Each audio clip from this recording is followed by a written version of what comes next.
In this lesson, we are going to move on to applications of trigonometric functions.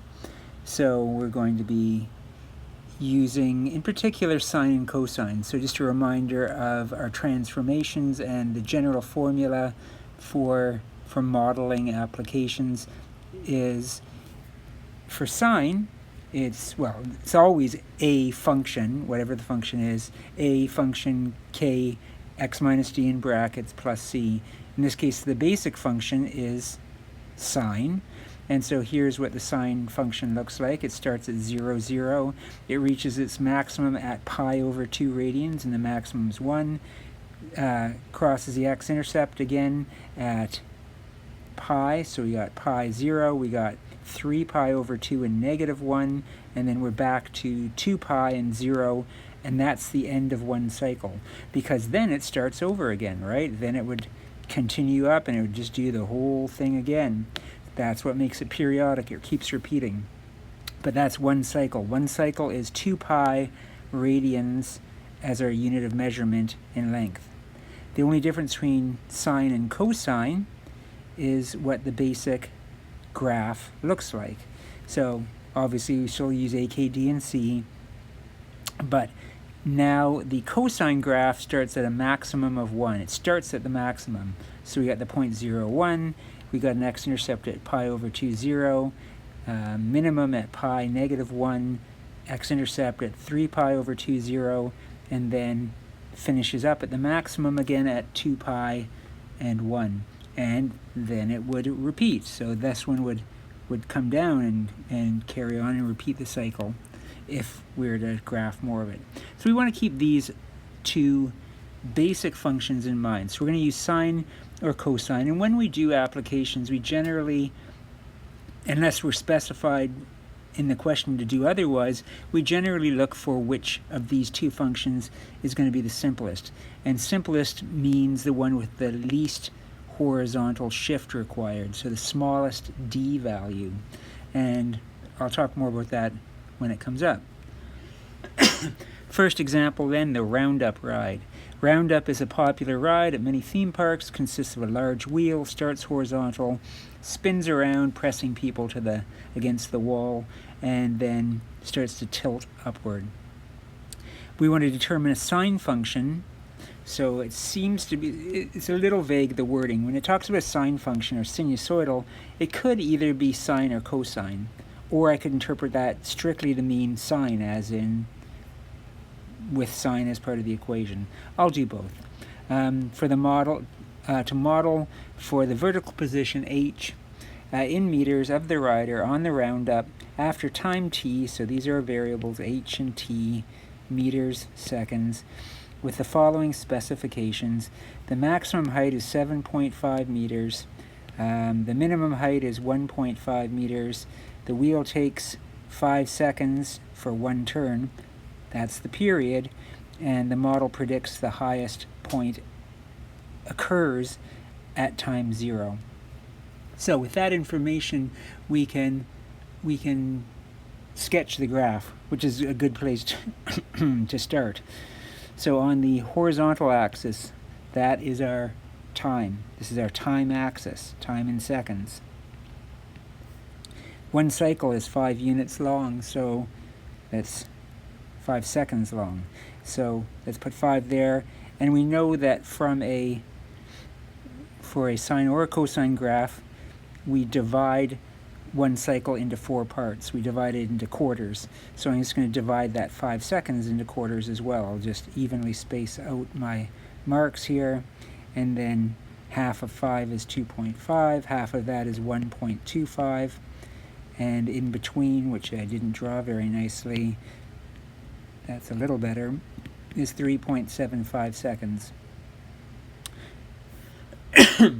We know that for this one, the maximum height is 7.5 meters. So I should get that. I got to make sure that fits on my scale. And I should mark 1.5 meters as my minimum height. Obviously, the origin would give me 0 meters. We're not going to use the negative part of the h-axis because this ride is not going to go below ground, so it wouldn't make sense to have negative h values. We're going to be sticking above the x-axis or the t-axis. Alright, so with this information, I can do some calculations. And I'm just going to remind you of some things you should already know, but you may have forgotten. If I want to get the axis of the curve, that might be a good thing to start with. That is, the formula for the axis of the curve is max plus min divided by 2. So I'll do it up here. Axis of curve equals max plus min over 2. Now the axis of the curve is our c value. I guess I'll talk about that in a second. Let me just calculate it, and then I'll talk about why it's the c value. So our maximum was 7.5, our minimum was 1.5, which means that we have 9 divided by 2, and so we have our axis of the curve at 4.5. So let's just draw that in there. Maybe I'll just use baby blue here. Actually, let's even put this on the scale, 4.5.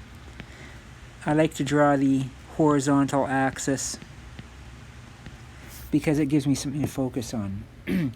Now, the reason why the axis of the curve is our c value is because normally, if we haven't transformed anything, our axis of the curve is on the x-axis. This is where we'd normally find it. I'm really exaggerating drawing it so that you can make sure you can see what I'm doing. But anyway, the only way you could get an axis of the curve to be up at 4.5 is if the whole graph was shifted up by 4.5. A stretch wouldn't do it. So that's how we know that c has to be 4.5. So that's our c value as well. So c equals 4.5. So I'm thinking ahead to when we make the equation up. All right, as far as graphing it goes, then I can also divide the axis of the curve up into these 4 quarters here. Let's just use the light blue still though. So these 4 points, or these 4 divisions, are still going to coincide with parts of the graph. We're told that the model predicts the highest point at time equals 0 seconds. So that means 7.5 being the highest point is going to occur at 0 on the t-axis. That means that 5 seconds it's got to be back at that place because it's periodic. That's where the cycle ends. That means the minimum is going to be exactly halfway in between them at 2.5 seconds and 1.5 meters. And it means it's going to cross the axis of the curve exactly between those two at 1.25 and 3.75 seconds. So now we can draw our curve pretty easily. Okay, so we've got a sketch, but we need to find out, if we're going to use this formula here, I need to find out what A, K, D, and C are. Well, I already calculated the axis of the curve, so there's my C value, but I need to find the other 3. The A value is our vertical stretch, right? It's also going to be our amplitude. Let's go back here. Amplitude is the distance between the axis of the curve and the maximum or the minimum. For a basic sine function, that's 1. So if we see what the amplitude is on this graph, then that means that we must have stretched it. So we can see, just some easy mental math, we can see that the amplitude has to be 3. So that basic amplitude of 1 must have been stretched by a factor of 3 to get an amplitude of 3. We can also calculate the amplitude using the formula max minus min divided by 2.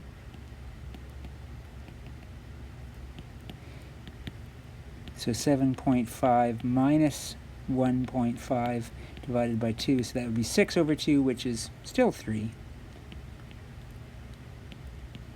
So however we calculate it, whether we actually calculate it or just look at the graph, we've got our a value now as well. I'm sticking to my color coding that I've been using all along for my transformations.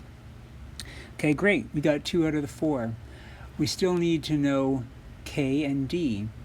So in order to help us figure out k, which we'll do next, we need to understand that the normal period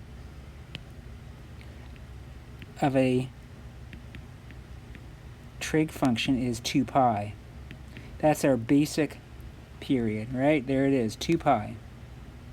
That's the length of one cycle. However, sometimes it's shorter. You can see right here that the period of this one is 5 seconds. So the way that we can change it from 2 pi to 5 seconds is we can divide the normal period by the k value. Think about our mapping formula for doing transformations. It's always x divided by k to start with. So we always divide the horizontal length of things by k to get the new period. And so we can also take this formula, which is true for any trig function, and we can rearrange it. If I multiply both sides by k and divide both sides by the period, I can isolate k and get k equals 2 pi over the period.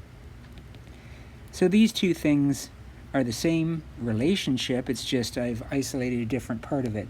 And the one on the left, I've isolated the period. The one on the right, I've isolated the k value. I can use the one on the right to calculate the k value, right?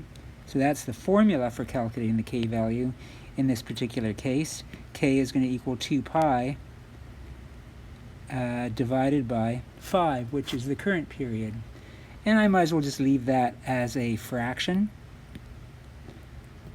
That's the easiest way. Yes, that could be changed into a decimal, but then it would be imprecise if I rounded it. So I'll just leave that as a fraction. I've got 3 out of my 4 transformations. The last one I have to consider is d. So d depends on which function we're using. Are we using sine or are we using cos? Let's start with sine. So for sine, the sine function starts on the axis of the curve. So it's starting, for the basic function, it's starting on the x-axis, which is the axis of the curve, and it goes up from there. This means that if I were to transform that, but if there's no horizontal shift, if everything else was the same but there's no horizontal shift, then the sine curve would start on the axis of the curve, and I'd still hit my maximum and I'd still hit my minimum, but the graph would look more like this. Again, if everything else was the same with the information given but with no horizontal shift, this would have to be where the way the graph looked.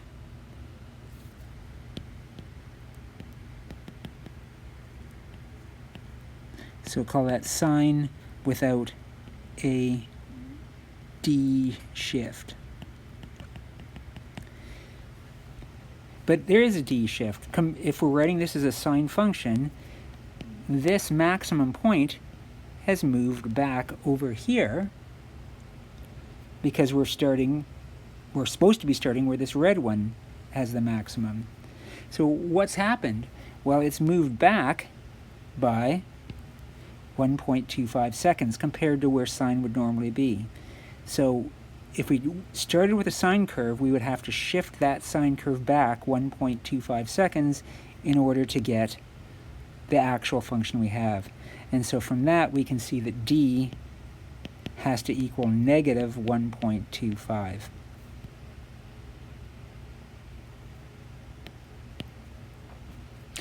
Okay, so now I've got all the parts, and I just need to put them together. Once I've identified a, k, d, and c, then I write them into this formula here, replacing a, k, d, and c with actual numbers.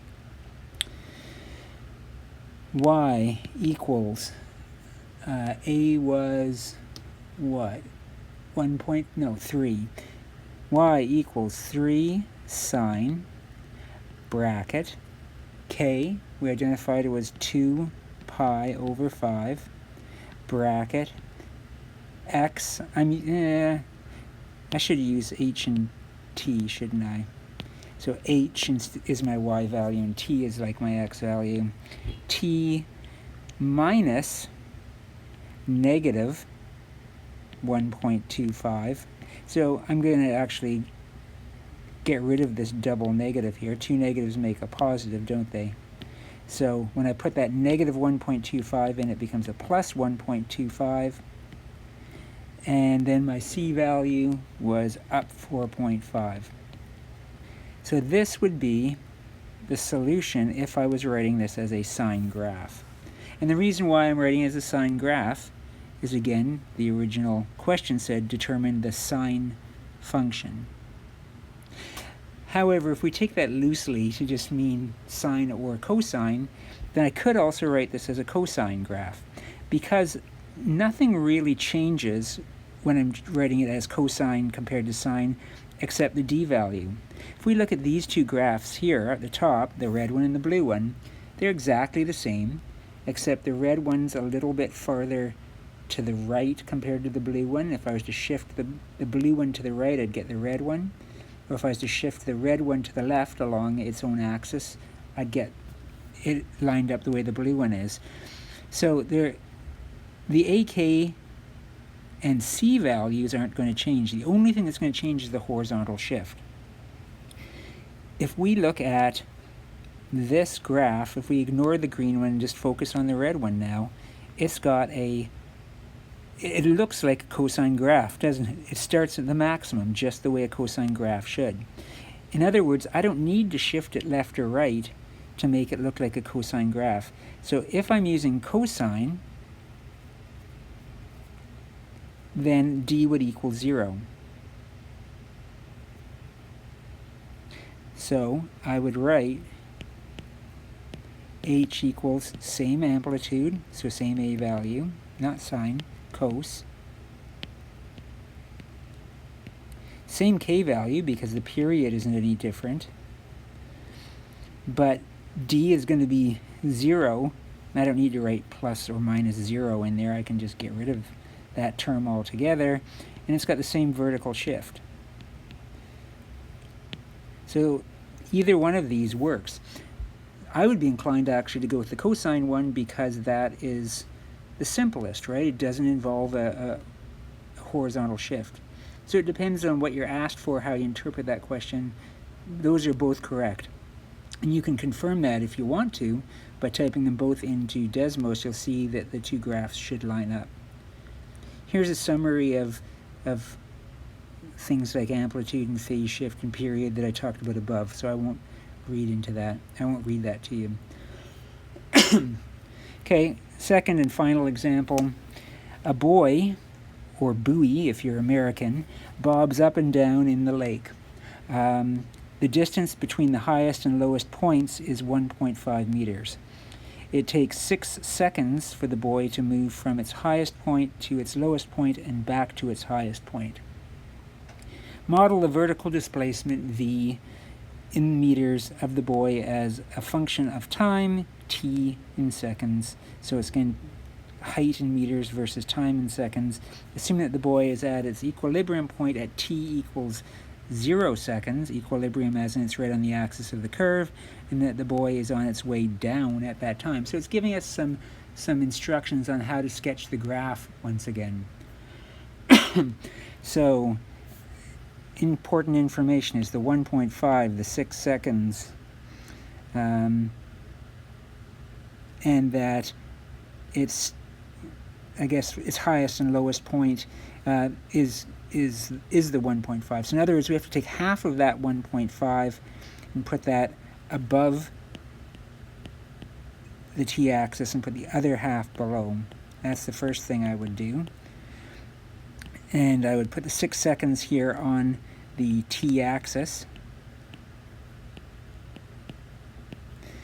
So it goes, imagine it was on water, or it's supposed to be on water, but if the water was calm, then everything would just be flat along the t-axis. But if it's wavy, it's going up by 7.5 meters, that's a crest, and it comes down to negative 0.75, that's a trough. And again, we're going to divide this period, 6-second period, into 4 sections. So 3 seconds and 1.5, we just divide it up into quarters, however those fall out. Now this one tells us to start at the equilibrium point at t equals 0 seconds. So in other words, this is equilibrium, and it's on its way down at that time. So if we divide this up, we've got to go this direction. Our next point would be have our minimum. We're going towards a minimum at 1.5, and then back up to equilibrium at 3, maximum at 4.5, and back to equilibrium again at 6 seconds, and then we're ready to start over again. Okay, so we can do this a bit faster now that we've talked about it a bit. We don't necessarily have to do the actual calculations. In other words, I don't need to do all these calculations. Maybe we can just look at it and see what some of those values are. One thing that jumps out at me is that it hasn't, the axis, the equilibrium, the way it's drawn here is just the x-axis, the t-axis still. It hasn't been shifted up or down. So c equals 0, no vertical shift. The amplitude is clearly 0.75 meters. So it's actually a vertical compression, because it should be 1 if it wasn't compressed. The k value is going to be 2 pi. We always start with 2 pi divided by the period, which is 6. We can reduce that to just pi over 3. And then d value depends on, are we choosing sine or cos?